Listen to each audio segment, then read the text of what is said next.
En el año 1930 se crea el Banco Internacional de Pagos o BPI. También lo podemos llamar Banco de Pagos Internacionales. Y en inglés es conocido como Bank of International Settlements o BIS. Probablemente jamás hayas escuchado hablar de él, ni tampoco sepas que se suele denominar como el monstruo que domina hoy en día la pirámide bancaria y financiera mundial. Esta institución tiene sede central en Basilea, Suiza, como también oficinas en Hong Kong y Ciudad de México. Este organismo es un banco independiente de los gobiernos, siendo la primera institución bancaria de índole internacional con la función de ser nada más ni nada menos que el Banco Central de los bancos centrales. Como ya lo habíamos mencionado con anterioridad, la idea de un banco independiente había surgido como parte del Plan Young, y su tarea primordial era ocuparse de mediar entre las naciones, pero principalmente era la de gestionar el pago de reparaciones de Alemania por los daños causados en la Primera Guerra Mundial. Sus miembros fundadores fueron los bancos centrales de Alemania, Francia, Inglaterra, Italia, Bélgica y un conjunto de bancos japoneses. Se le dio lugar a la Reserva Federal para que formara parte de la creación del mismo, pero esta no aceptó. Como se imaginarán, Estados Unidos no se quedaría afuera. En vez de que la Fed forme parte, su lugar lo ocuparon 3 bancos norteamericanos, entre ellos, por supuesto, JP Morgan, el First Bank de Nueva York y el First Bank de Chicago. Hoy en día el Banco de Pagos Internacionales está compuesto por los bancos centrales de más de 60 países del mundo y una de las funciones más importantes de esta institución es la de hacer de mediador entre los bancos centrales miembros cuando haya problemas, cumpliendo este banco una función diplomática. También se encarga de crear, decidir e influir en las políticas monetarias de los países miembros. Ahora bien, esta institución no solo es independiente, sino que se la puede caracterizar con el adjetivo de intocable. Pero, ¿por qué intocable? Esto es porque este banco fue fundado y asentado fuera del alcance de las leyes nacionales o internacionales. Su estatuto se firmó en una conferencia internacional en la ciudad de La Haya, donde se garantizó que el Banco de Pagos Internacionales sería el banco más privilegiado y protegido en cuanto a leyes de todo el planeta Tierra. Las actividades autorizadas a realizar por el BIS son las siguientes: comprar, vender y guardar oro por cuenta propia o para los bancos centrales, comprar y vender valores que no fueran acciones, aceptar depósitos de los bancos centrales, abrir y mantener cuentas de depósito con bancos centrales, actuar como agente o corresponsal de bancos centrales y llegar a acuerdos para actuar como fiduciario o agente en materia de pagos internacionales. Ahora veamos quiénes fueron los encargados de su constitución o al menos algunos personajes importantes a lo largo de su historia. Primero mencionaremos a los 2 hombres más importantes. Ellos son Montagu Norman, que era el gobernador del Banco de Inglaterra, y Hjalmar Schacht, que era el presidente del Reichsbank, una institución que tuvo un papel principal en la hiperinflación de Alemania de 1921 a 1923 y que también fue el banco central del mismo país hasta el año 1945, año en el que finalizó la Segunda Guerra Mundial. Ahora hagamos una breve descripción de quién fue Schacht. Este hombre ayudó y apoyó a Hitler antes y durante su mandato al frente de Alemania durante la Segunda Guerra Mundial. Schacht fue uno de los encargados de la elaboración del Plan Young como presidente del Reichsbank, representando a Alemania.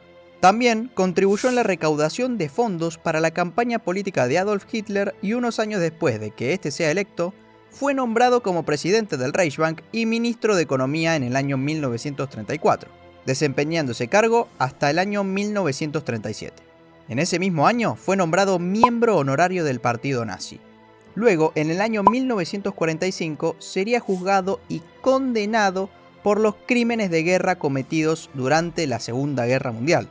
Schacht fue liberado en 1948 y luego de su liberación fue nombrado como consejero de los países en vías de desarrollo. Este hombre siguió como asesor en el sector bancario como si nada hubiera ocurrido.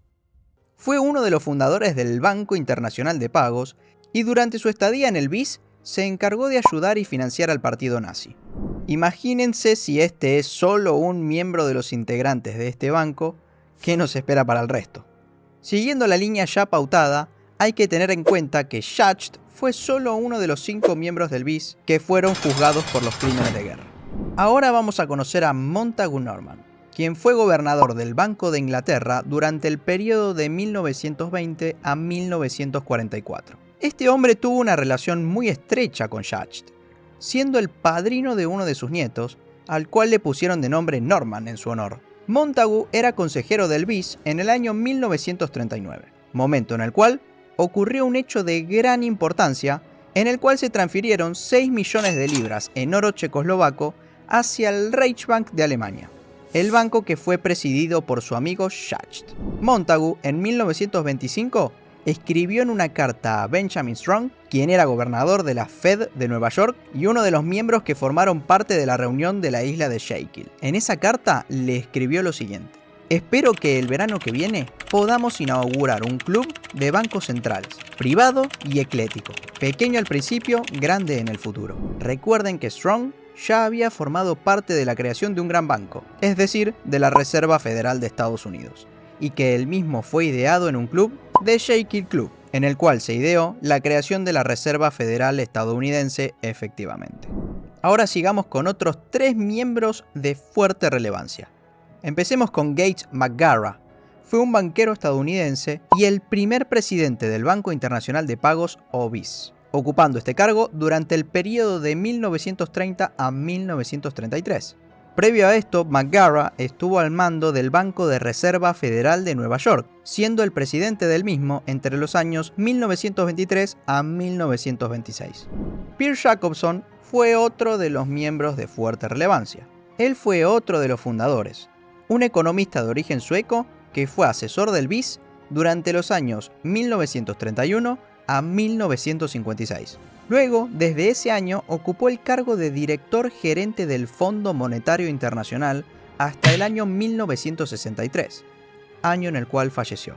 Este hombre fue quien redactó los primeros informes anuales del BIS.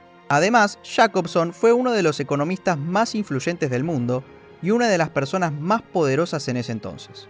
Estos informes se siguen publicando en la actualidad cada año y en ellos se desglosan los objetivos a cumplir por esta institución, como también sus rendimientos económicos.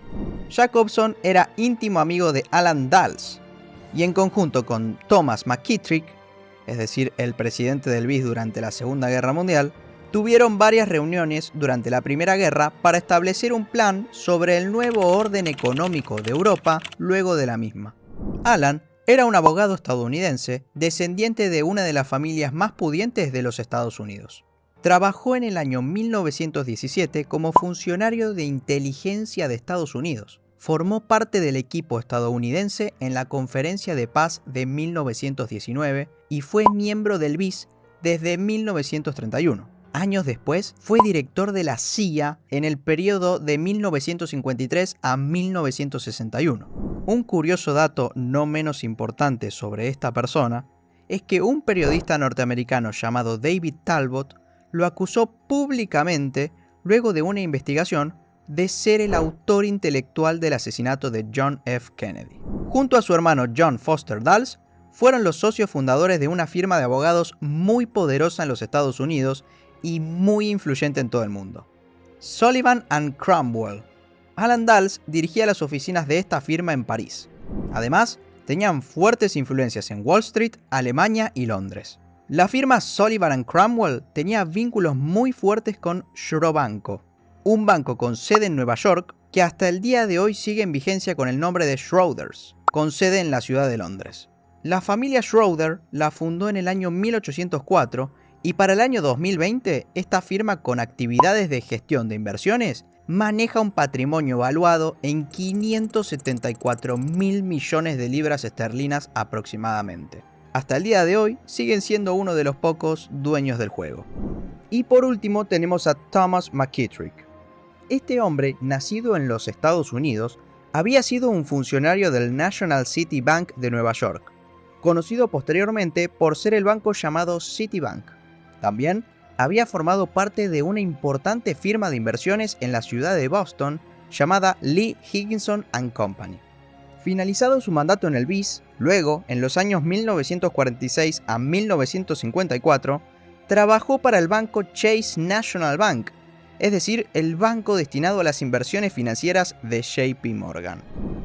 McKittrick era amigo de la familia Dulles y una de sus funciones cuando llegó al BIS, en el año 1931, fue revisar y dictaminar los créditos concedidos a los bancos privados alemanes, siendo parte del Comité de Arbitraje para los créditos acordados a este país.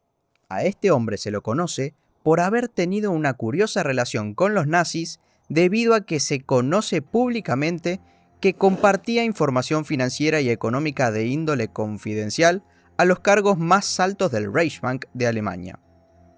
También era muy amigo de Emil Fuhl, presidente del Reichsbank y miembro del Consejo del BIS. Las decisiones que se toman dentro del Banco de Pagos Internacionales son tomadas en distintos comités y reuniones pertenecientes al mismo. Veamos a los más importantes. Empecemos por el Encuentro de Economía Global, o GEM por sus siglas en inglés.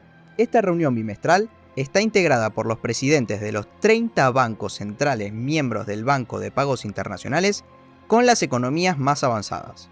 Algunos de estos presidentes son el de la Reserva Federal de los Estados Unidos, el de España, Argentina, Brasil, Reino Unido, el Banco Central Europeo, Francia, Alemania, China, Japón, Suiza e Italia, entre otros. Estas son las principales economías avanzadas, las cuales representan el 80% del PBI mundial. Los gobernadores de otros 22 bancos centrales asisten al GEM como observadores. Curiosamente, a este comité lo preside Jerome Powell, el actual presidente de la Reserva Federal de los Estados Unidos. Estas reuniones se realizan de manera bimestral y tienen dos objetivos. El primero, monitorear y evaluar desarrollos, riesgos y oportunidades en la economía mundial y el sistema financiero global. Y segundo, proporcionar orientación a 3 comités de bancos centrales con sede en Basilea: el Comité del Sistema Financiero Global, el Comité de Pagos e Infraestructuras de Mercado y el Comité de Mercados. Las discusiones económicas dentro del GEM se centran en los desarrollos macroeconómicos y financieros actuales en las principales economías de mercado avanzadas y emergentes. Luego está el Comité Económico Consultivo, o SC por sus siglas en inglés, el cual es un grupo de 19 miembros que apoya el trabajo del GEM. También está presidido por el mismo presidente, es decir, actualmente Jerome Powell, el presidente de la Reserva Federal estadounidense. Y además está compuesto por todos los presidentes que participan en la reunión de la Junta del BIS y el gerente general del BIS. El SC realiza análisis y prepara propuestas para la consideración del GEM. Además, el presidente de la SC hace recomendaciones al GEM sobre el nombramiento de los presidentes de los 3 comités de bancos centrales mencionados anteriormente y sobre la composición y organización de estos comités. Las reuniones también se realizan de forma bimestral en este comité. Luego tenemos el Comité de Basilea para la Supervisión Bancaria, o BSCB por sus siglas en inglés. Este funciona desde el año 1974 y se encarga de reunir a las autoridades de supervisión bancaria con la función de fortalecer la solidez de los sistemas financieros. Una de las actividades más importantes de este comité es hacer las recomendaciones sobre los blanqueos de capitales. Ahora nombraremos al Comité de Sistemas de Pagos y Liquidación, o CPSS por sus siglas en inglés. El mismo está formado por representantes de los bancos centrales del G10, representantes del Banco Central Europeo, 11 bancos centrales nacionales de distintos países de todo el mundo, y también forman parte representantes del Fondo Monetario Internacional y del Banco Mundial. Este comité se encarga de supervisar la evolución de los sistemas de pago, liquidación y compensación con el objetivo de buscar la eficiencia de los sistemas de pago y liquidación, como también la creación de una sólida infraestructura de mercado. Luego tenemos al Comité Irving Fisher, o CFI por sus siglas en inglés. Este es un foro de economistas y estadísticos de los bancos centrales. También forman parte otros profesionales que desean participar en la discusión de temas estadísticos de interés para los bancos centrales. La CFI está establecida y gobernada por la Comunidad Internacional de Bancos Centrales y opera bajo los auspicios del Banco de Pagos Internacionales. Y por último, la Junta de Estabilidad Financiera, o FSB por sus siglas en inglés, el cual es un organismo internacional fundado en el año 2009 tras una cumbre del G20 en la ciudad de Londres. La sede en donde se reúnen se encuentra en Basilea. Allí, los miembros del G20, como también de algunos países más, se reúnen para cumplir objetivos propuestos y trazar las políticas necesarias para ello.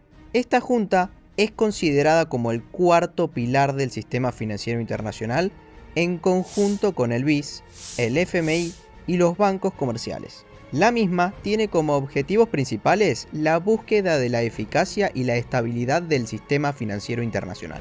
Algo más que curioso es que en el sitio web del Banco de Pagos Internacionales se puede encontrar información con más de 7 años de antigüedad sobre el Bitcoin y la tecnología blockchain.